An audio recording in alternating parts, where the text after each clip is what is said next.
All right. Hey, Josh, how you doing? Not too bad. About yourself, Dustin? Yeah, I'm doing well. I'm doing well. I'm really looking forward to this conversation about how I can buy a home. I being the average person out there right now, especially a lot of first-time home buyers or maybe people who got washed out in 2008, 2009, have been renting and are looking to get back in the market so they qualify as first-time home buyers again.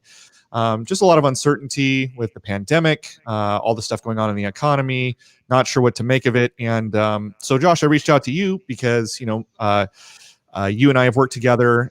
Scott is your business partner. He and I host a podcast called The Marketing Trench. I know you guys well. You're very knowledgeable on what's going on in the market. You work with people all across the country, and so you guys you know what's going on. And so I wanted to kind of nerd out with you a little bit here, and hopefully provide some value to people in my life, hopefully some people in your life. We're broadcasting this on your Facebook, my Facebook, on your guys' YouTube page. And so, hopefully this is the kind of thing that people will be able to, watch and get some knowledge on how to set up their expectations with regards to home buying.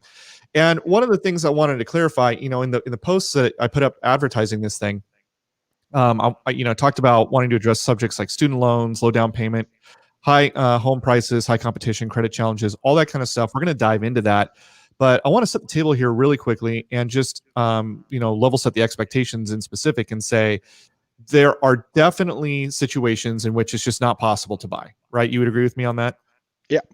Yeah. So I don't want to, have anyone walk into this and think, okay, they're going to tell me how I can buy regardless of, the impossible. That's not what this is. But at the same time, you and I have both had enough conversations with people in our lives where their expectations of what it takes to get in are too high. And then also their expectations of what the benefit of getting in, if they can get in, are too low. So I want to dive into that because I think that there's actually a lot of people who are stuck in that kind of middle terrain. And if we can clarify some stuff, hopefully it will create some opportunity. So that's the goal. And Josh, you're super busy, so thank you so much for giving us some of your time today. No, I'm just hoping we live up to the high standard of nerdiness to be able to have enough data and facts and numbers to live up to the standard. Well, let's start off with a softball. So, first of all, I hear this a lot. People tell me, hey, Dustin, I'd love to buy. California's super expensive. I don't have 20% for a down payment. How much, Josh, do you need as a down payment first? So three to 5% is the easy answer. FHA is 3.5% on conventional loans, so loans that are sold to either Fannie Mae or Freddie Mac. We can do 3% up to a loan amount of 510,400. If you're in an area like Orange County, LA County, a lot of California, that goes above the 510, 400 and goes to high balance loans. Once you go over that threshold in high balance loans, it's a minimum of 5%. So that high balance limit in Orange County is 760,000 and change. You can get into that property with 5% down. You are going to need your closing costs and prepaids, which we're going to get into in a minute. But in terms of just the down payment, only 5%. And there's some people online with big platforms, and they have their numbers. I saw an article last week. The guy had a 30-33 rule. So you have to have 30% before you're allowed to buy a house, no more than 30% of your income towards your housing payment, and your house couldn't be more than 3 times your annual income. Those are great rules, but they're incredibly conservative. A lot of people watch Dave Ramsey. Dave Ramsey's whole thing is you have to put 20% down. You can only do a 15% mortgage. You have to have there's all sorts of rules, and those are great goals and objectives. But let's almost step back. There's some numbers that I love to talk about. Homeowners on average have more than 40 times greater net worth than renters. Now, correlation doesn't equal causation, so it's not strictly saying that a homeowner buying a home makes you 40 times wealthier than a renter, but about 60% of that net worth is in home equity, so it's a large factor there. So we can't separate the fact that homeowners tend to be older, which equates to more wealth, tend to be more educated, which equates to more wealth, tend to on average earn more, which obviously leads to more wealth. But we can see that over time, owning a home for the majority of people will lead to a greater amount of wealth. And why is that? There's a couple of things there. There's no such thing as a 30-year fixed rent. So we've seen people talk about how home prices have gone up and been so ridiculous over the last 5, 10 years. Rents are even more so. And if you had bought 5 years ago, you have a 30-year fixed most likely, and you've probably been able to refinance in the current market and actually lower your payment while the rent has been spiking. So buying allows you to fix your housing payment for the most part. You have variable costs in there like insurance and taxes, but you can at least fix the largest portion of it. You're putting money into a forced savings account every month. We don't have interest only loans for the most part anymore. So there's a principal portion of your payment. So every month, money is going to principal. Then we have appreciation. And this is where it's important for people to understand. If you're following Dave Ramsey and you're waiting to have 20% saved up, let's say you're in a lower cost area of the country and you can get a home for $350,000. You need $70,000 saved to get to 20% down. Let's say you can save $7,000 a year. That takes 10 years. If home prices go up 5% a year, say even 3% a year, they're going to have gone up a whole nother third. Your $400,000 house is now a $520,000 house. Your rent went up the whole time and you weren't putting money into your principal account. So we used to also talk heavily about the home ownership, the tax advantages of home ownership after the 2018 changes. For high home price buyers, there are still some tax advantages. For the most part, we just want to talk about being a homeowner allows you to fix your housing payment, allows you to save money in terms of a principal reduction every month, and you get that leveraged appreciation that a renter is never going to get. Those three things over time, over 10, 20, 30 years, it's not surprising. It's pretty easy to understand why homeowners have so much greater wealth than renters, and why it's important to buy a home as soon as is reasonable for your life. Like you had asked, well, who should buy a home? Not everyone should buy a home, but everyone should have it as their goal to buy a home and to get to a point in their life where their credit, their savings, their income, and just their stability in life allows them to do that. So it's a little bit more than what you were asking, but it helps me when I'm talking to people frame how they should be looking at this. Buy a home as soon as it's right for your life. Yeah. And those are the reasons why. Yeah. And I mean, to your point, we refinanced recently, as you know, and we dropped we refinanced a couple times already, and our payment when we bought our house back in 2017 was something like, I want to say $3,500 a month, and that included that's everything, right? Principal, interest, the impounds, all of that, right? Yep. Now it's down to, I want to say 25, Yeah. 26, something like that, right? And so there's no such thing as a 30-year fixed rent. You're totally right. And because of the pandemic, because of the interest rate drops, we're now down to we're almost saving $1,000 a month. Meanwhile, I have friends that are trying to, rent a 1-2 bedroom apartment, and I mean, gosh, the prices of those have gone up $1,000 since my wife and I rented, I don't know, 6-7 years ago. Yeah. So it's just, yeah, the relationship there is inverse. Okay, so people want in. So we got that part. 3 to 5%. I want to point out, a high balance loan, 750,000, that gets you into a single family detached home in South County, Orange County, and a lot of other places. It gets you into a lot more than that. Of course, like you pointed out, Josh, that high balance loan number, it changes, right? Or is it static?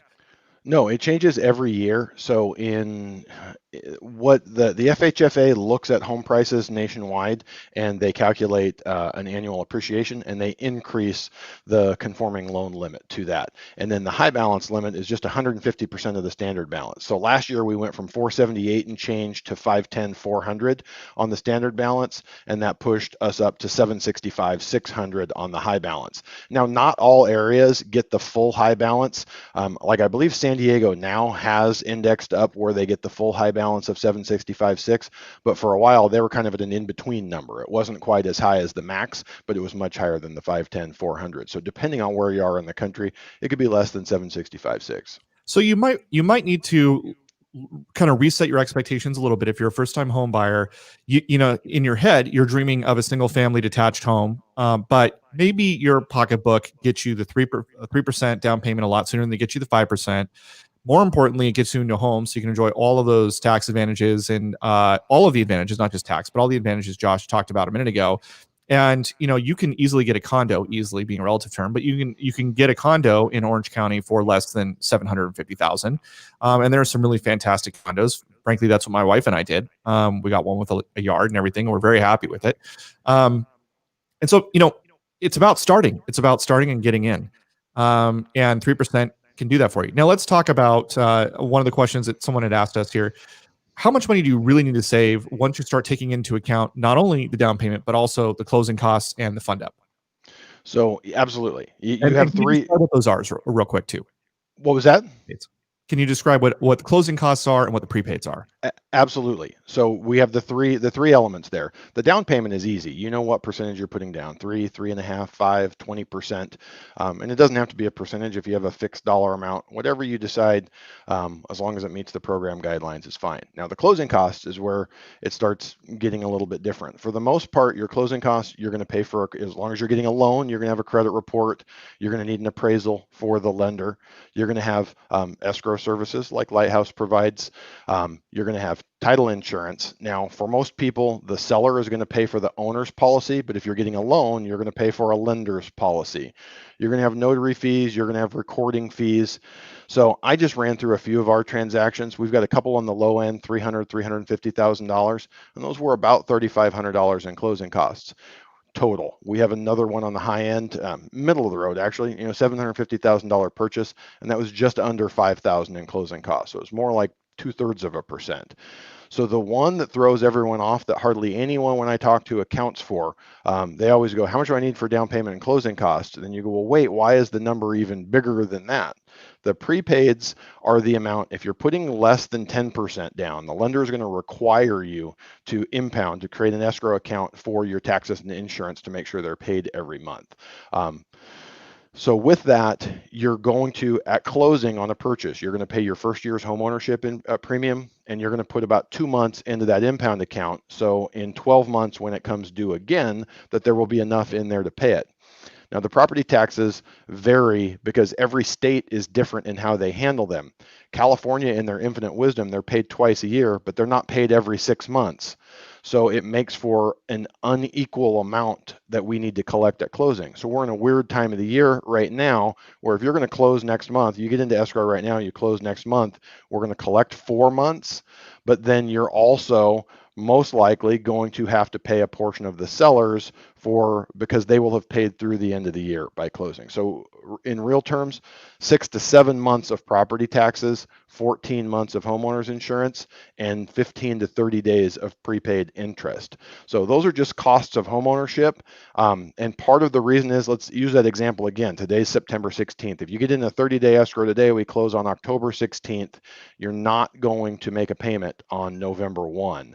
So when we look at that, you're just collecting funds to make sure there's enough to pay the interest to the lender for the partial payment they're not going to receive, and then to set up that your taxes and insurance can be paid when they come due. So if I heard that and I were to go on Google and I were to look up property taxes in the area I'm looking to buy, that would tell me the annual amount I would have to spend. Yes.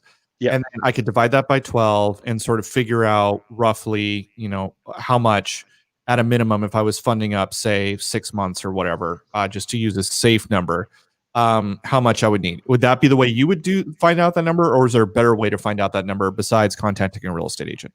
Well, the real estate agents often don't know the numbers. They're not numbers people. They know neighborhoods. They're people, they're contract people, they're negotiators, and they know neighborhoods really well and home prices. They're not great with the numbers. Some are. I don't want to generalize. Some are.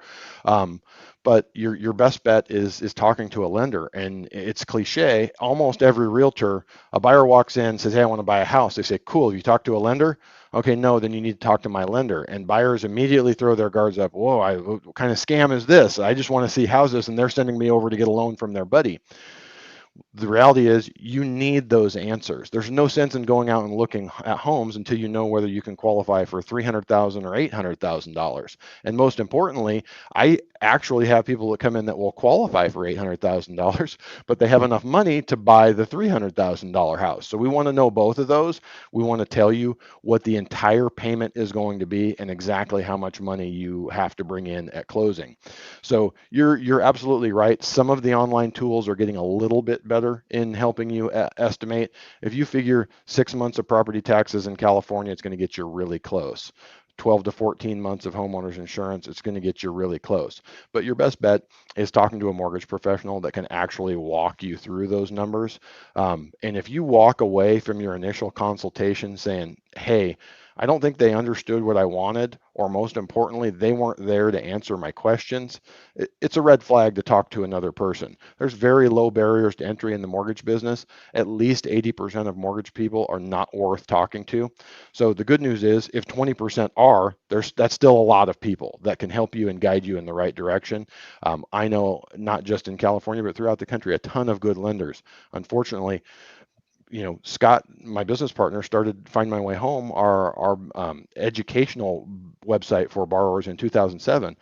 And over the 13 years, the horror stories that we see of people getting painted into a corner, getting way far into a process, having sold a home and expecting to close on another one that they don't qualify for. Just the worst horror stories you've ever seen. So if someone wonders why their realtor wants them to talk to their lender or a lender, that's why. And why they want it to be their lender. Most realtors that I know will tell their clients, hey, you don't have to get a loan from my guy. You have to talk to him so that we know we're all on the same page, and then you qualify. And then by all means, shop the world and find out who you can get your loan from. So long way of saying, I would talk to a mortgage professional, and I would want to make sure that walking away from that conversation, I feel like I'm armed and educated with the numbers that I needed, and most importantly, that person took the time to answer my questions. As a homeowner, especially a first-time homeowner, home buyer, you're going to have a lot of questions, and someone needs to be able to answer those things and close loops for you and make them make sense. I would say, just for the sake of easy numbers in your, back of the envelope math, right, in your head, based on this conversation, it sounds like if you're a buyer and you're looking to buy, you should have access to, and I'm saying this very specifically, access to, let's just say 5% to 7% at a minimum, because you got your 3% down payment plus conservatively another 2% in closing costs and prepaids. Would you say that's pretty fair? That's a pretty reasonable number. Yeah, just for the sake of round numbers. So now I say access to, because one thing people talk about a lot is, well, I don't have this much in my savings account. Where are some places that you can source funds? Well, here's a couple of good ones. I've got a borrower right now. This is funny. She works for a major company, big national company. She was furloughed for 6 months. So as a result, she is eligible to take money out of her 401k with no penalty. So in all times, you can generally borrow from your 401k for your down payment. Right now, she's got an interesting loophole here where she's going to be able to pull 35,000 out of her 401k with no penalties for it. That's an option. Have another client just got off the phone, done loans for his brother-in-law and his mother, and the mother and father are going to give them a gift. So almost all loan programs, gift funds are acceptable. Fannie Mae and Freddie Mac used to require that you have X amount of your own funds to go along with the gift, but everything, all of the main programs, not jumbo loans, but Fannie, Freddie, FHA, VA, USDA are totally fine with 100% gift funds for your down payment and closing costs. Okay, and then something else I wanted to touch on. What's the difference between getting pre-qualified, and I forgive me, I don't remember the technical term for this, but basically getting yourself to a status where you have everything ready for underwriting, but you need the property. Do you know what I'm talking about? It's Yep. basically you become an all cash buyer. What's the name for that, and what's the difference between those two? So it's a full pre-approval, and what we will actually our lenders call it a TBD approval, where we can submit it all the way through to underwriting. Not only did you submit it to us and I've reviewed everything, we can send it on and have it go all the way through underwriting, and the only thing we're waiting for is a property and an appraisal and a preliminary title report. So we can do that. And the big difference is a pre-qual is, hey, Dustin, you call me and we're on the phone. Okay, cool. How much money do you make? Okay, and your wife works and she makes X. Okay, and how much money do you guys have and where is it? Okay, there's this much in the 401k, this much in the checking account.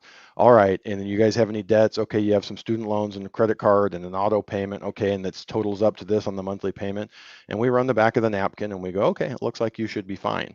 Um, there's a million potential pitfalls between just the back of the napkin numbers and actually seeing the documentation. And Yeah. through no fault of their own, buyers have no idea. I ended up thankfully not doing the loan. One of my realtors referred a guy over, and he thought he was just calling and interviewing lenders to see who was going to give the lowest interest rate. And he said, I got this rate from this lender, I got this rate from this lender. I said, okay, well, can you tell me, where are the down payment funds? And he's like, why are you asking me these questions? I just need to know what your rate is. I said, has anyone actually gone through this process? No, they know what my credit score is, and I told them I make this much money. I said, well, there's a lot more going into it than that. And long story short, the guy had the money, but the money was in like 17 different sources, some of them acceptable, some of them not. The deal ended up closing late. The lender who he did choose that had a really spectacular rate was thankfully pretty good and was able to pull it together at the last minute for him. But use that as an example that buyers have no idea the potential pitfalls in there. My job when I'm going through that pre-approval interview, pre-qual, we're going to go through some basics on the phone. My whole purpose with the first call is really just to answer your questions.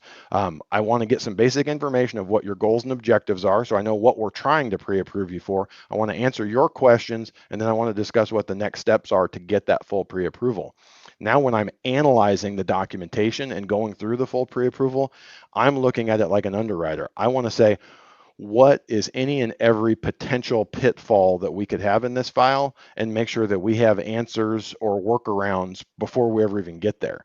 One of our sayings here at the office is we never close late, we never close ugly. And that requires doing things the right way, asking some additional questions on the front end, sometimes asking for a document or two that we may not need, but it prevents a ton of stress on the back end. Buying a home for most people is the biggest financial transaction that they'll ever be involved in, and the mortgage is the biggest debt they'll ever have. Because of that, there can be a ton of stress involved in that transaction. The best way for me to alleviate that stress for the borrower and for their realtor is to do our job on the front end so that once I've gone through and analyzed and done a full pre-approval with all the documentation that we need, it's a non-event. The 30-day escrow or the 45-day escrow, it's a non-event. We're just connecting dots and checking boxes, not And that's not actually. just something that you care about on the loan side, and that's not something that we would care about on the escrow side. It actually makes a big difference for the agents. Why does it make a big difference for the agents, and how does it help buyers to go to TBD approval? Well, think about why it helps the agent. It helps the agent because what did I say one of their primary strengths are? For the most part, agents are people. They're out with you in their car showing them houses. So you have more of a relationship with your realtor than you do with me. Very few of our clients come into the office. Most of them handle everything over the phone. We did your refinance, never came into the office, did everything online. And that's very common even for people in our own town here. I might see 1 out of 10 clients. I bet if I went and ran the numbers, it's more like 1 out of 20. So when things get hairy or go sideways, it's oftentimes easier for the borrower to pick up the phone and talk to the realtor. So they're taking a ton of that stress and being asked to relieve the stress, solve problems that they didn't create. So it's very important for a realtor to have someone handling the loan that they know and trust and can not put them into situations that are difficult for them to resolve. So the full TBD approval, we very rarely ever use it. What it comes down to is we get to a situation where I'm pretty sure that we can approve you, but not 100% sure. So I want an underwriter to put their stamp on it and go, yes, that income is accurate. The lady with the 401k that she's gonna be able to pull her money out of, we were actually working with her in mid 2019. And prior to that, her husband had 2 strange jobs. And calculating the income was really, really difficult to get an accurate number. I came up with 3 different ways that a reasonable person could calculate the income. One of them he qualified, 2 of them that he didn't. So we sent it to a couple of different lenders for a TBD approval, and one said, no, go pound sand, this guy doesn't qualify. And the other said, yeah, I agree with the way you did it. So that's the primary benefit for a really well qualified borrower. The kids I was talking to this morning that their parents are giving them the down payment, They have 800 credit scores. It's low debt to income. They have a big down payment coming in a gift from the parents. We don't need to send that off to an underwriter. Underwriters are very, very busy right now. So most of our lenders aren't even doing TBD approvals right now, just because they don't have the capacity. But we do have that ability when we have a weird situation that needs to be pre-flighted and run by an underwriter ahead of time. Yeah, and what I've heard from listing agents as well is the further along you are in the lending process, the more comfortable they feel pitching you to their client. Because keep in mind, especially in highly competitive markets, which places like Orange County are, you're going to be in a multiple offer situation if you're buying. And there are many people here who come in all cash, which means they're not taking out a loan; they're paying all cash to buy the house. That's a safe bet in a lot of ways. If you're a listing agent, you're looking to close the deal, the market is uncertain, you don't know where things are going to go. I mean, we're all pretty confident that housing prices are going to stay pretty high and the market's going to remain healthy, but I mean, God only knows. So if you're a listing agent trying to get a commission, trying to sell the home so that you can, please your clients, you're going to present to them all of these different offers, and you're going to be saying, hey, look, this person over here, they're all cash. This person over here is pre-qualified. And there's this other person I've talked to their lender, I've talked to their real estate agent. Sounds like they're as good as all cash because they've basically done everything but getting the final stamp of approval from the underwriter. I feel very confidently about this person who's basically all cash and this person who is all cash. Now, Mr. Agent or no, Mr. Client, excuse me, Miss Client, you can decide who you like more. And there are, strategies that we could get into, at some other time about how to make your offer highly appealing. But the better and more sound your money looks, the more appealing you are to clients. Is that something you've experienced as well? No, 1,000%. What I always like to tell people, when the market tanked between 2008, 2011, there weren't a whole lot of loans to do. I made my money by flipping houses. We flipped over 40 homes during that time frame. And what I can say is, as a seller of 40 homes, you start to get a different perspective on it. You see lots of offers come over. You see agents and loan officers that do a good and a very poor job of making their client's offer look better or worse than it actually is. So I always like to tell people there's really only two things that a seller cares about. The first is how much money they're going to net.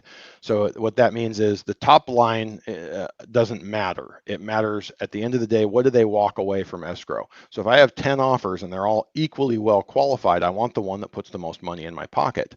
But in the real world, very few offers are equal. So now I rank them and what's going to put the most in my pocket to the least. And then I go through and so which is the most solid down to what I think is the least solid. So when I, as a seller, receive a package over from a realtor and it's a faxed copy of a contract, when most people haven't used faxes for 10 or 15 years, I start to rightfully or wrongfully wonder who I'm dealing with and what their technological capabilities are. That's a big portion of what we do on the real estate and mortgage side. Mm-hmm. And then when I see a pre-approval letter that looks like someone pulled out Microsoft Word and just typed up a letter, or worse yet, threw it in a typewriter, I have serious questions and reservations. So when we send a package over to our agents, we have a very clean, professional, detailed pre-approval letter. We put proof of your credit scores in there. We put the automated underwriting findings in there so that they can see exactly how strong the borrower is qualified. Most times, agents that are listing a property want proof of funds in there with the offer. So we'll put the proof of funds. So it's all in one clean PDF package, and the agent just has their pretty PDF of their DocuSign offer and our pretty PDF of their approval. And we always ask that they copy us on the email over, which is the way 99 times out of 100 these are presented to the listing agent. Copy us on that so that I have all of their contact info. I'm going to follow up immediately with an email and probably with a BombBomb video in there. And I'm going to follow up with a phone call. An agent that gets 10 offers on a property probably doesn't want to talk to me. That's why I put a video in there. I mean, sometimes they do. The good ones really do. They want to know and want to understand who they're going to be dealing with. That's one more element of reputational risk to them, is who are they dealing with on the other side? Is this going to close on time? Is it going to go the way they said it is? So we always want to reach out and try and have that communication. Even if they won't pick up the phone, they're going to get an email with a video of us walking through your qualifications, explaining why this will close on time exactly the way we've described it and set it up in the offer. Yeah. See, so you and I just got pretty deep into the cogworks of how this all works behind the scenes, because for most buyers and sellers, they're not going to see this, right? All they understand is, oh, we submitted an offer. But no, it's actually, there's a lot more that goes into it, and there's a lot of conversation that happens behind the scenes, especially with the listing agent, which listing is the term we use in our industry to describe the real estate agent who's selling the home, or who specifically is representing the sellers of the home. So there's a lot that goes on between the listing agent and their sellers. And so, Josh, what you described with the nicely packaged PDF, the BombBomb video. BombBomb is just a tool that we use in our industry to basically put a video in an email so that you can click and quickly watch a video. It's all, that's all part of the presentation. That's all part of what allows one buyer to stand out over and above another. Something for you to keep in mind as you think about wanting to buy a home, and who you're hiring for your lender and who you're hiring for your real estate agent to represent you, because how they represent you matters a whole lot. I want to move on to another question here. Someone asked, what are the 3 most important and overlooked details that home buyers need to know? I feel like we've kind of gone through a few, but I'm curious to know how you would answer that question. The one that I always like in big red letters to tell our buyers about, and this is California specific, this does not apply to other states, is supplemental tax bills. So in California, we have Prop 13. Prop 13 says that your property taxes can only go up 2% a year. So if you're buying a home from someone that's owned their home for 25 years and paid, $300,000 for it, their tax rate, the 2% increases, maybe they're being assessed on $360,000. You're buying their house for $700,000.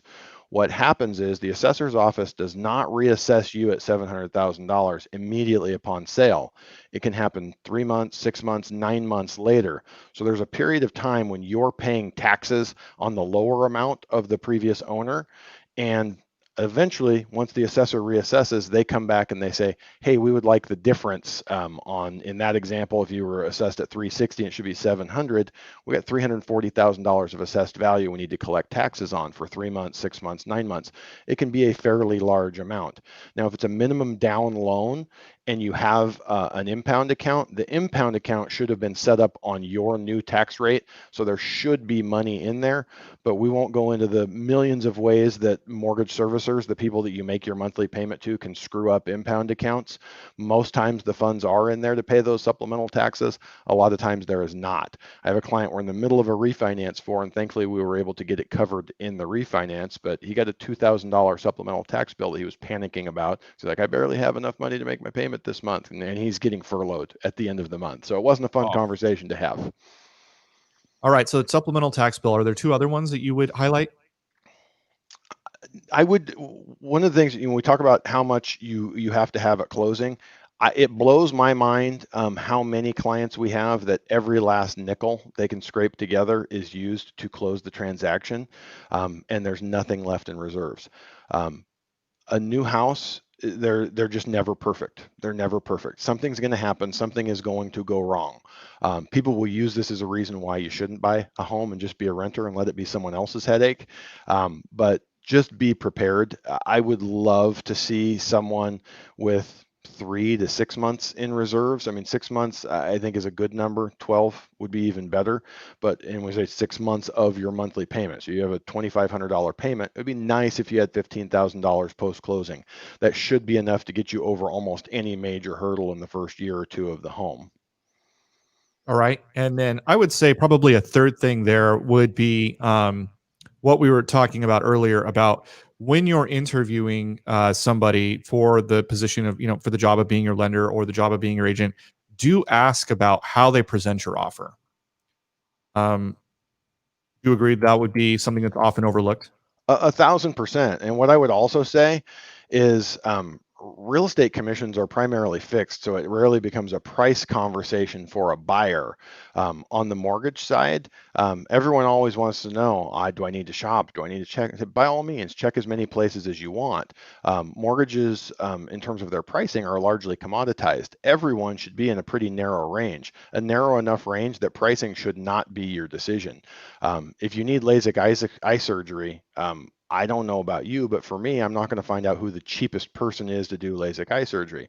I'm going to find out who the best person is in the area. And here in Orange County, you can get it done for $2,000. You can get it done for $5,000. I don't know. My eyesight's kind of important. I'd probably pay $5,000.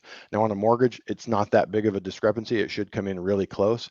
But I've had people tell me, oh, I'm going to go with this online lender. They said they're going to be $500 cheaper. And I go, well, cool. You don't know them. Your agent doesn't know them. There's zero accountability. And if you look online, lots of people have had bad problems with them. But if $500 is that important to you, go ahead and take the risk. So by all means, never against shopping. I think the more people you talk to and the more numbers you see, the better I'm going to look. And if that's not the case, then I didn't do my job very well. So it's never a matter of saying don't shop. Definitely don't make it a price only decision. Price is important. You want to get fair terms, but don't make it a price only decision. Okay, I want to pivot now to some maybe a little bit more detailed questions. So here's one about shopping for a home and pricing of the home. If you don't care about school districts and you're good at fixing things, so you're okay for a fixer-upper, are there any ways to leverage those conditions to get maybe a better house besides sort of the obvious, right? And just to give some, so this was a question submitted by a friend of mine, just to give some context to the question. School districts matter because the better the school district, the better your kid's education. And so that it's this weird relationship between the property taxes help fund schools. Higher property taxes means better funded schools, which means better education for your kids, which means more people want to live there. So that drives the property value up. You see how it kind of goes up the ladder like that, right? So your house theoretically appraises more highly because it's more desirable if it's in a better school district. But you might not care about that because maybe you homeschool, or maybe you're going to be sending your kid to a private school, whatever the case might be. So you can leverage that theoretically in a negotiation to maybe get a better price on the house. But Josh, I'm curious to know, besides those sort of obvious reasons, do you see ways that kind of data can be leveraged? Not really. The market, if you look, I started doing this in 1995, and it was hard getting schools data. It was hard getting transportation data. It was hard getting data on any of the services around your home. Now, all of the major websites and most realtor portals can give you that information. Oftentimes, you'll walk into an open house and it'll say, hey, here's the grade of the schools in this area. And each one, the elementary, the middle school, the high school, all of them, and let you know that. So the internet age is interesting in a lot of ways, that information is out there. The thing that I would say, or when I saw this question, my response to it is, you may not care about schools, so it would allow you to get a nicer home in a neighborhood that doesn't have as good as schools, but the market cares. The market knows. So you may get a discount, get a nicer home in a neighborhood with lesser schools, but when you go to sell, you're going to also give that discount to the next buyer. It's pretty rare that you find someone that is just totally unaware and be willing to pay full price for it. And the second question on that was, hey, if I can do some fix up, can I find a fixer and save some money? You absolutely can. What I like to tell people, having flipped a bunch of homes and often out looking in the market, when you shift, so in 2008, I can literally say banks had more homes than they knew what to do with, that they owned, that had already been foreclosed. And if you wrote them an offer, no matter how absurd, you would get the house. By 2011, each one of those had 5 or 6 offers from different flippers, and they all knew their numbers, but whoever was willing to pay the most. So now the seller has options, but you could still get a discount. By 2013 or so, we came to a pretty balanced supply and demand market. And it was harder to get a discount on those distressed properties. So when you're in a distressed market and people can get discounts on nice homes, you can get really big discounts on not nice homes. When you switch over to a market where we're in right now, the discounts for the repairs that need to be done to a home, if you see a home that someone did a full remodel on 1 year ago and it sells for top of the market, the discount to that for the same model match home is usually smaller than the cost for the previous person to make their home that nice. So I see people making that mistake all the time, that they're like, hey, I'm getting this house for 80 grand under market. And you're like, cool, that's a $125,000 remodel those people did to make the other one worth that. Now, some people will pay it because they get to do it to their taste and their way, and they like the process. Now, the question here was, what if I'm good with a hammer and can do this myself? By all means, that $125,000 remodel is probably a $65,000 remodel if you can do it yourself. And oftentimes what we see is homes sell at basically fair market, or even slightly over that when you factor in the repair costs. So someone is getting a great home for themselves at fair market, and they get to do their rehab the way they want it, or they're slightly even overpaying. But it's pretty rare. It's difficult. I have a couple of friends that are still flipping full time right now. It is hard to find a property that you can get enough of a discount to actually do the repairs and make a profit off of. So I would just be super careful. Neither of those are things that would prevent you from getting a discount, or couldn't be used to get a discount. It's just the ability to get a discount to market in this type of a market, it really, it's shoe leather. It's how much work you're willing to do. Look at a lot of properties, get out, pound doors, hopefully find someone before it gets listed. There are discounts in any and every market, and those are two ways that you could get them. Just be careful, because there's pitfalls with both of those. The market's uncertain. Pandemics create uncertainty. The elections create uncertainty, especially since it seems that the Democratic Party has a very different philosophy with regards to taxation, et cetera, than the Republican Party. And it's not clear what's going to happen with future stimulus packages, all the rest. How well does a house serve as a hedge against terrible upcoming levels of inflation? If you think we're going to, that question assumes upcoming levels of inflation.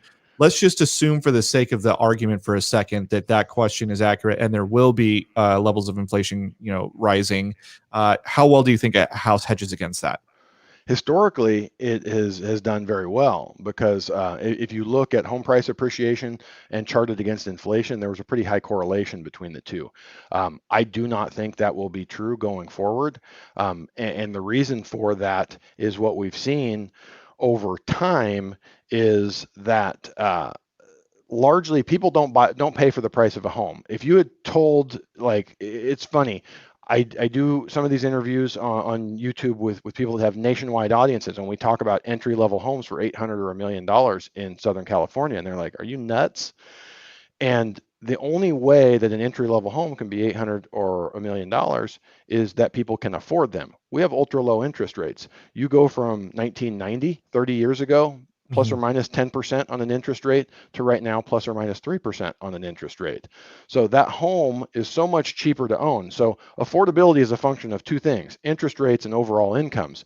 Incomes for people who have not been adversely affected by the pandemic are still really high. Rates are really low. People in general, what you want to chart and what you see stay relatively stable over time is the percentage of household income that goes to a mortgage payment.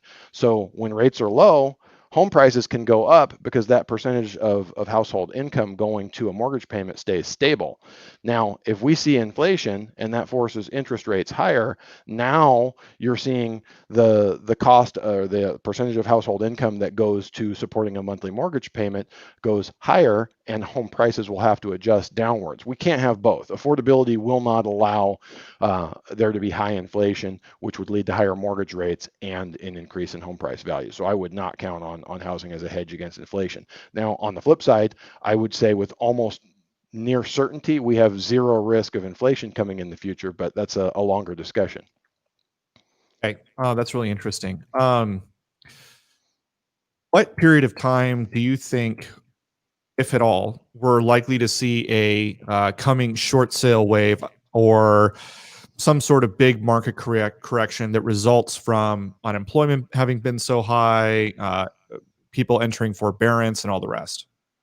I don't think we will.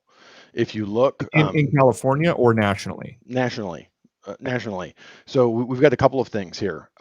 The government has intervened and pushed rates much lower, so a lot of people can afford homes. when you look at the quantity of people that have lost jobs, it disproportionately impacts renters and those at the lower income levels. At the same time, we have a large volume of people who have not been impacted or actually done better during the pandemic. And we also have, everyone remembers, for me, my entire life, you hear about the baby boomers. They were the biggest generation ever, and markets catered to them, did everything they wanted. Well, the millennials actually outnumber uh, baby boomers now, and they are entering prime home buying age. So the millennial generation is from like 26 to 32, 33, 34. 33 is your prime first time home buyer age. So when you have this big demographic coming into prime home buying age that has not been all that negatively impacted, you have a large amount of demand coming into the market. Now, when you talk about supply, Black Knight put out a number earlier this week. I believe the number was there were 400,000 less homes on the market this time this year as there were a year ago. So we have less homes available. All along the West Coast, we have homes burning up and disappearing off of the market. And you laugh, but if it's 1,000, 2,000, 3,000 homes that burn up, it's a significant amount of supply.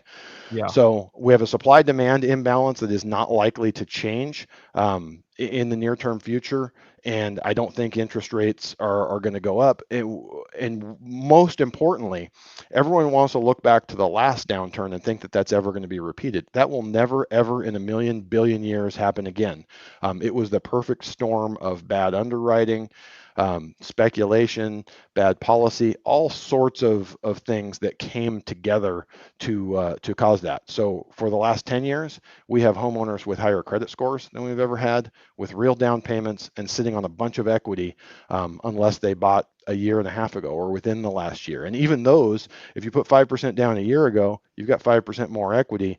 Something goes sideways, you can sell. A short sale or foreclosure does not result from someone not being able to make their payment. It results from someone not being able to make their payment and not having the equity to be able to do a sale. So we just don't have that recipe. And that's not to sit here and say that I'm a permabull, that home prices are always going to go up. But when you look at demographics, when you look at the policies of the government, and when you look at the quality of the current homeowner, it's just not likely to happen. Yeah. Now, I want to push on this a little bit because, to your point, millennials are the largest generation of home buyers, but millennials are also not buying homes as early or at the same rates as their parents. Correct. That's the data I've seen. If you go back a generation, 27, 28 was the median age of a first-time home buyer. So it has pushed back to about 33. They're doing it later, but they're doing it at the same levels that previous generations have. There was a theory 10 years ago that they all have too much student loan. They play Nintendo or PlayStation and sit in their parents' basement and don't want to go out into the real world. And I'm sure there are some that fall into those categories, but the vast majority of our buyers are millennials, and they have the same goals and objectives and dreams that everyone has had for the last 25 years that I've been doing loans. Well, so that's the thing, right? Because I'm a millennial, and I'm at the front end of the millennial generation. I'm 36, so I'm at the very front end of it. My peers and those younger than me in my generation want to buy, but the problem is that homes, entry level condo in Orange County, in a good area is going to be $500,000-$600,000. And the kind of home your parents probably raised you in Orange County is going to be 800 to $1 million, right? That's a lot of money. Josh, where are these millennials that you're talking to? Where are they getting, how are they doing this? And you got a lot of older generations that are kind of camping out in their home because they don't want to lose their tax basis and all the rest. So I mean, what's going to happen when there just isn't supply turnover like there isn't right now? There's no supply, and these people want to buy, but they can't afford the prices. I mean, the market surely has to correct even a little bit as the older generations exit and the new generations come in, right? Or do you think we just accept that people have to wait a little bit longer to buy?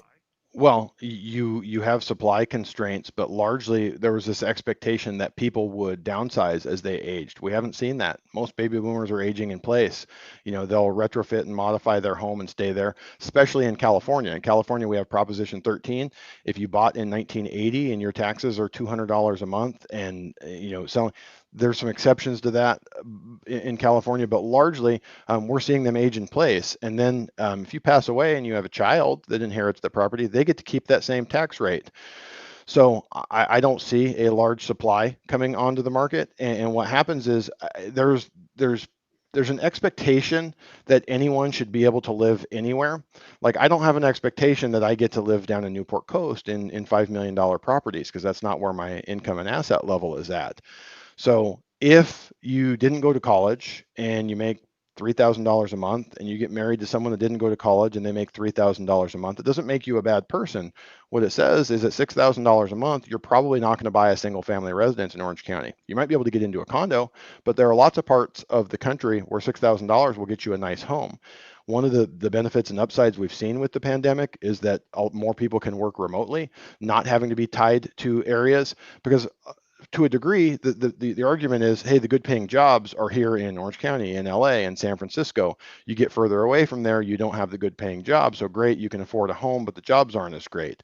The reality is everyone doesn't get to live everywhere. You can always buy a home, but you don't get to just say, well, I grew up in Huntington Beach, I should be able to buy a home in Huntington Beach. You know, if you go out and have a job that presents that income, then you absolutely can. It really is the law of gravity. People don't like it. We don't have to like it. The laws of economics are economic laws. There's supply and demand. There's only so many homes that can be built somewhere. So short of doubling the quantity of homes, which means building a bunch of ADUs and infill stuff in any community, which then destroys the community and overburdens and taxes their services, now you go, well, I don't want to live there anymore. It wasn't the nice place that had $1 million homes that I wanted to live in. So unfortunately, there are actual natural economic laws at play here. So it is a difficult choice, and that we are seeing a lot of millennials saying, hey, I'm going to go to Texas where I can get a home for $350,000. I'm going to go to Arizona where I can get a home for $300,000. I'm going to go to Nevada where I can buy a home for $250,000, $300,000. I mean, nationwide, the average home price is up into the 300s now, and there's a reason for that, because you can't equate it. I bought my home 17 years ago for $580,000. You can't go, oh, it's ridiculous, the home isn't $580,000. Of course not. Even though we've had low inflation at 2%, it should have gone up 40% over that time. Sorry about that. Trying to get this thing quiet. It should have gone up 40% over that time. So it's gone up more than that. So it's gotten more expensive due to supply and demand issues, but the price of it has gone up. The monthly payment relative to it is probably about the same, the income required to qualify. And that's what people need to be looking at. The income to qualify in most of these areas is still pretty reasonable. We had a conversation here in the office. I remember in 1995 when I started doing this, if I was qualifying someone and their household income was over $100,000, we'd be like, wow, these people are doing well. They make six figures in their household. Now, for us, we do loans throughout the state, but for our Orange and LA County and San Diego borrowers, if you're not in six figures, you're probably not buying a house. You might buy a condo, or you could be in Sacramento or some of these other areas. But for the most part, wages are up. I know it hasn't been evenly distributed, but there is a sufficient supply of borrowers that can qualify for properties to keep these values higher longer than people would like. Yeah, and I think that's so. What is the sort of minimum income needed to qualify for a home in Orange County, San Diego County? So on a conventional loan for the best qualified borrower, you can go up to a 50% debt to income ratio. On FHA, the housing to income can only go to 47%. So say if we're looking, the numbers I ran, really well qualified borrowers earlier, looking at an $800,000 property, the payment was just over $4,000. So at a $4,200, they need to make about $9,000 or $10,000 household to qualify for that. And that's at a very, very high debt to income ratio. In a perfect world, they'd be making more like 12 to 15 to qualify for that. Let's talk about what debt to income ratio is really quickly, because I think people need to understand this. It's really important in determining affordability, whether or not you're going to get a loan to be able to purchase a home. What factors in, what is debt to income ratio and what factors into it? So in 20 years ago, 25 years ago when I started doing this, we had two ratios, your housing to income ratio and your total debt to income ratio. So your housing to income ratio is everything included in your monthly payment: principal, interest, taxes, insurance, flood insurance if you have it, a homeowners association if you have it. All of those things added up, it's just a simple ratio. We take that and divide it by total household income. And for the most Growth. part, it needs gross, absolutely. So for the most part, your housing payment needs to be 45 to 50% or less of your household income. In a perfect world, I'd like that to be more in the 30 to 35% range. Just with the reality of what we've been talking about, Southern California home prices. I mean, in a perfect world, I'd like people to have 25% of their income going to housing, but reality, 30 to 35 is easily done. We do loans every month and in that 40 to 45 to 50 range that people make it work and don't lose their homes. So the second piece you have is the total debt to income ratio. And largely, Fannie Mae and Freddie Mac just use the total debt to income ratio. Now, the housing to income can come into it, and that's where we're talking about 45 to 50% total debt to income ratio. FHA will let you go to 57, and VA will let you go incredibly high based off of another calculation for residual income that they use. What is included in total debt to income? So are they looking at student loans, car payments? What are they looking at? Anything that shows up on your credit report, student loans, credit cards, installment loans, auto loans, anything of that sort. So like things like your cable bill, your cell phone, they don't show up on your credit report. They don't get included in that figure. So, I mean, in one way, if you're trying to figure out how can I afford a house, and you don't know anything about debt to income ratio, and you're also at a point in your life where you're like, do I want to spend $650 a month on this BMW so that I have a status symbol, or do I want to have a $250 a month, Hyundai? That might matter, like especially if you're doing it twice because there's two of you driving or something like that. That kind of stuff actually that matters because it's a monthly calculation, correct? We absolutely. We have a client that came in last week. Their application package came in. Everything looks good. They were somewhere in Central California. So I think they're looking to buy at 275, 300,000. And we're like, okay, this looks good. We pull the credit and there's $1,000 car payment for someone that made $4,000 a month. I Yeah. don't know how to tell anyone, but there's no one in the world making $4,000 a month that needs a car that costs $1,000 a month. Yeah, and that's probably a truck or something like that, because those things are so expensive. Yeah.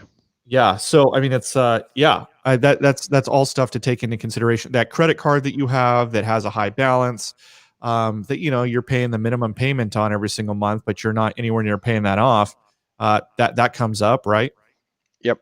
Yeah. Yeah, and oftentimes we see people that they're like, oh, it just blows my mind that they make good money, but you see they just live beyond their means. I saw something I had never seen before the other day, a person with an $18,000 balance on a Nordstrom card, and I'm like, I like Nordstrom as much as the next person. I don't know how you run up an $18,000 balance on a credit card with them. Shoes. Apparent shoes and handbags was the only thing I could think. I said she must have a wonderful closet of shoes and handbags. Oh, that's funny. So if you're servicing student loan debt, let's talk about that for a second, because student loan debt seems to be the big thing for millennials. Um, is there something people like? Is there something you would tell people about student loans that you feel like you always tell that nobody seems to know? It's too late. By the time they get to me, what I would like to say is just too late. I want to tell people before you take out the student loan, think about this. Now, we were just talking to a debt to income ratio that we use in qualifying you for a mortgage. No one uses anything of that sort when you're applying for student loans.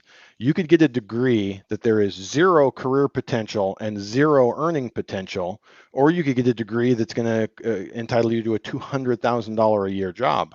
They don't ask. They'll give you the same amount of student loan debt for either one. And we see people, I have a number of clients who are recently minted attorneys, meaning in the last 5-10 years, and they've got $175,000, $250,000 of student loans. But I get it. They're making $180,000, $200,000 a year, and someday will make $400,000 or $500,000 a year.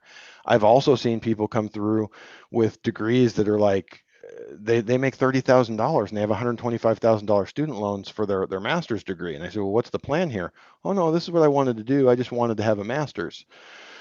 So on our end, it definitely comes into play. The government's answer to ballooning student loan debt is the basically income-based repayment plans. And there's 14 different names: income-based repayment, income-driven repayment, pay, repay. They all have different names, but in essence, what they do is they say, okay, you owe X number of dollars. Here's what the payment is to pay it off in 20 or 30 years. Now show us what you make and we'll tell you what you can afford. I've seen people with $400,000 of student loans and $125 monthly payment. It's the equivalent to a negatively amortizing option arm, which for those of you who are younger is one of the toxic products that got us in trouble in the mortgage industry 15 years ago. They're outlawed in the mortgage business, but we do it every day as government policy on student loans.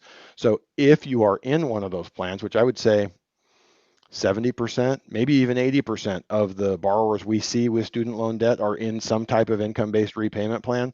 If that's the case, it can impact which loans you qualify for. FHA is the strictest. Other than jumbo loans, FHA is the strictest. We have to use 1% of the loan balance. So if you owe $350,000 and have a $100 payment, well, we got to use $3,500 as the payment to qualify you for. FHA or VA comes in at just under 0.5%. Freddie Mac will let you use 0.5%. Fannie Mae will let you use the income-based repayment as long as you can document it. So for the most part, a lot of first-time buyers, for many reasons, FHA is the most flexible. So VA, if you're not a veteran, doesn't apply to you. So of the programs that anyone can qualify for, FHA is the most flexible in terms of source of funds, credit, debt to income ratio, all of that stuff. Well, for a lot of first-time buyers, that option is off the table because they have large student loans. So again, by the time they get to me, there's only so much we can do to deal with it. Scott and I have a friend that actually runs a company. Because we do so much of the educational content on student loans and qualifying for a mortgage, her entire company is to analyze your student loans, get you into the best consolidation and income-based repayment payment plan for the loan, and if possible, if you're in a public service loan forgiveness program, to make sure you're getting full credit for your time served to get it removed. So other than referring them to Catalina and saying, hey, you should talk to her and see what can be done, there's not a lot we can do other than say, that's our constraint, is what this balance and payment is. Here's how we can translate it into a mortgage. But if you can consolidate the loan and theoretically lower the interest rate, right? That's kind of baked into that thought. It's a lot of times the rates, because they're government subsidized, are so low that there's not a lot of interest rate savings. It can just simplify your life. We see people come with 35 student loans and it can be rolled up into one, and you just see one balance and you can actually see your progress towards it, and it makes it a little bit easier on the income-based repayment. But yeah, you want to consolidate, see if there's any potential interest rate savings, but a lot of times it's just simplifying your life so that you're not trying to track all of these student loans. Is there any advice you give to somebody who is in a student loan situation where it's like, oh, okay, I got these loans and it impacts my debt to income, but I want to be able to qualify for a home? What do you tell them? Pay it off. There's really no other option. It's not going away. I mean, where I feel for people who have gone is that the cost of the degree, so what you have to finance to get that degree, is such higher multiples of what you will earn, that it's just crazy. It's just crazy, you know. You even going back to the 90s, you could go and get out of college with $25,000 of student loans and have a degree that's going to make you $50,000. And over a 5 or 6 year period before you get married and have a family, you could work that off. Now we've got kids come through that they get out of college, they make $60,000, maybe $10,000, $15,000 more than 25 years ago, and yet their student loan debt's $100,000. Yeah. So, I mean, that's kind of the hard word on student loans, unfortunately. But I mean, you know, if you're in a situation where maybe you took out a student loan, like when I took out my student loans, those loan rates were like 7, 8, 9%, I want to say. They're a lot lower now. One of the things Jen and I did when she got out of law school was we went to a bank and we consolidated her student loans, and we got like a 2.5% interest rate, right? And so that saved us some interest. It also made it a lot easier to pay down the loan. We put it on a 7-year program, so we paid it down faster, all that kind of thing. So look into that. And I want to wrap this up here by talking about people who have. Oh, what's the name of Catalina's company, just in case anyone wants to look it up?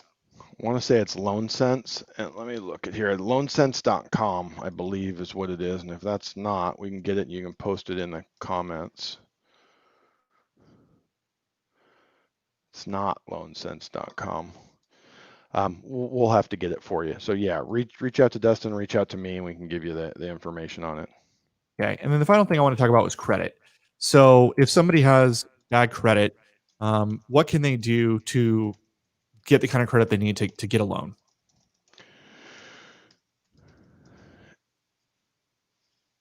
It depends on what's causing the bad credit. Like I'll have people come in with a low credit score and they have a perfect payment history. They've never missed payments, but they've got 8 credit cards and they're all maxed. And depending on that borrower, we have some that will come in with, $60,000 of credit card debt on 4 cards. So they're 15, 15, 15. And I might have someone that comes in with $15,000 of credit card debt, but it's again maxed across 4 cards. If you have your cards maxed out, it's going to have a large negative impact on your credit score. That stuff is pretty easy to fix. You pay them down to a lower percentage, and it improves. If we have collections and we can get the collections deleted, that will bring up the scores fairly quickly. Another one that we see a lot is people coming in that they just don't have enough credit, and sometimes it sounds crazy, but opening up another credit card or 2 and using them responsibly with a small amount every month can improve the scores. We have a great credit improvement company that we work with out in Arizona. They do a free consultation. Sit there and we'll go through and say, here's your issues, here's what you're going to need, and here's how long it will take. And they'll give you a game plan. You can either attack it yourself or you can pay them to do it every month. And what's the name of that company? My Credit Guy. That one's easy. mycreditguy.com. It's Sam Parker out there in Arizona. They help people throughout the country. And then I was not far off, and I should have known that My Credit Guy is our credit company, and My Loan Sense is Catalina's company on the student loans. My Loan Sense. Yep. Great. So I'll put those in the notes. That's awesome. Is there anything else as we're talking about the subject of buying a home, especially for first-time home buyers? Anything you think that we haven't covered that we should have covered and you want to touch on briefly here? No, I think we did a good basic dive into what first-time buyers should know. I would just circle back and always say, everyone should be a homeowner at some point in their lives, and the sooner you arrive at that point, the greater wealth you'll accumulate over your life. So if you're a free spirit and want to wander the world through your 20s and early 30s, there's nothing wrong with that. You'll accumulate experiences. But if that's not you and you have been on a job for several years, you have some stability, you have some savings, you have a spouse, it makes a large impact in your overall wealth and well-being over a lifetime. Awesome. Josh, thank you so much for talking with me today, giving me your time. And what's the best way for people to find you? You produce a ton of content.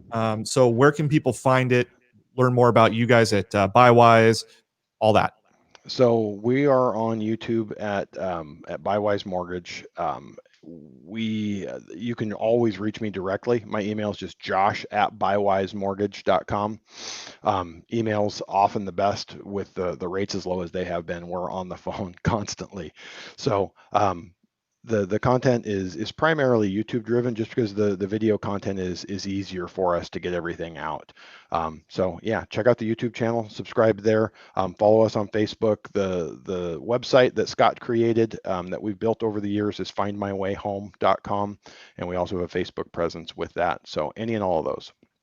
Awesome. All right, Josh, have a great day. Good talking with you, buddy. Thank you, sir. We'll talk to you soon. Okay, bye-bye.